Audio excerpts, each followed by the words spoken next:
Today, we're diving into the world of a parasite that pretty much lives in the shadows, a blood fluke called Schistosoma intercalatum.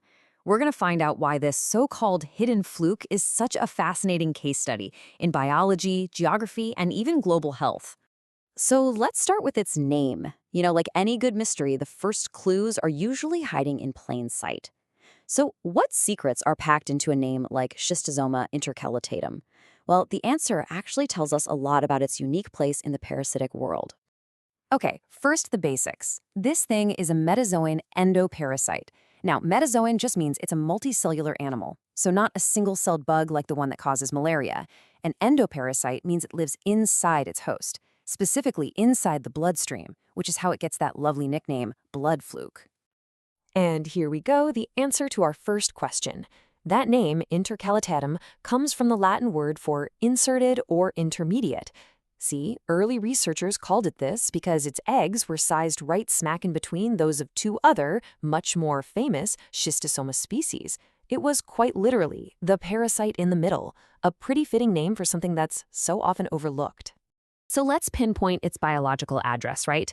Of course, it's in the animal kingdom. It belongs to the phylum Platyhelminthes, that's the flatworms, and the class Trematoda, which are the flukes.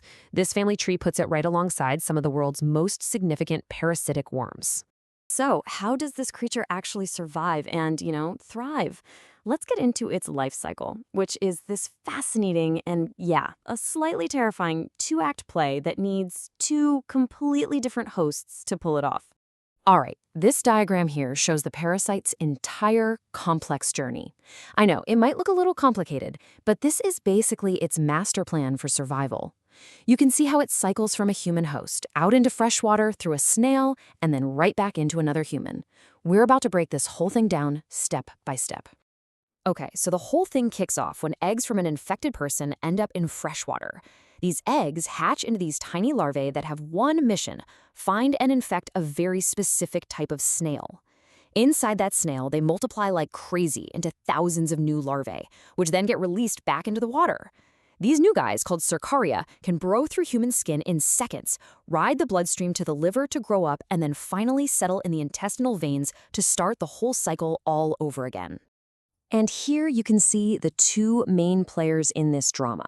On the left, that's the tiny, pretty unassuming freshwater snail, the essential middleman. And on the right, that's what the adult worm looks like, coiled up inside human tissue. It's a pretty stark reminder of how a tiny little snail can be a critical link in a really serious human disease. Now, this parasite might have a complicated life, but its story definitely doesn't end in its home village, so to speak. In our modern, interconnected world, this little fluke is on the move. We're about to see how a creature from a remote stream can find its way to a major European city. First, let's establish its home turf. Schistosoma intercalatum is not a world traveler by nature.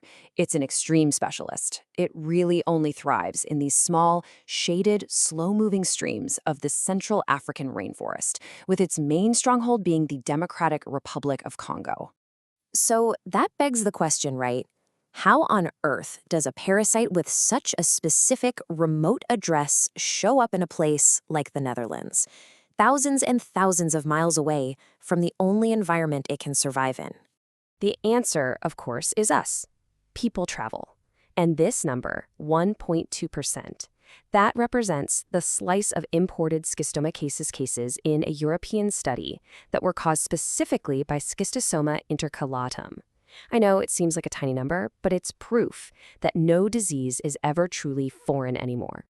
And this is exactly why surveillance is so important.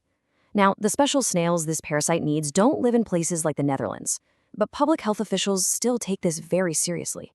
Finding and treating these imported cases quickly is critical, not just for the patient, but to completely eliminate even the smallest, most theoretical risk of this parasite ever adapting to a new home. So what actually happens when someone gets infected? Let's dig into the battle that goes on inside the human body and how doctors manage to find this hidden enemy. Now, here's a really key insight, and it's kind of counterintuitive. The adult worms aren't the main problem. They can live for years in your blood vessels without causing much drama.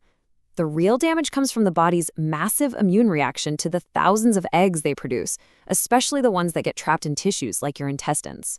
So the disease really has two distinct phases. There's the acute phase, often called Katayama fever, which is basically a big allergic reaction that happens a few weeks after infection. Think fever, cough, and pain. You see this a lot in travelers. Then there's the chronic phase. This is what happens over years, as the body builds up these inflammatory masses called granulomas around all those trapped eggs, leading to long-term damage to the intestinal wall. So how do you find it? Well, doctors have a whole toolkit. The classic method is still microscopy, literally looking for the parasite's very distinctive eggs in a stool sample. But today, they also have much more advanced tools.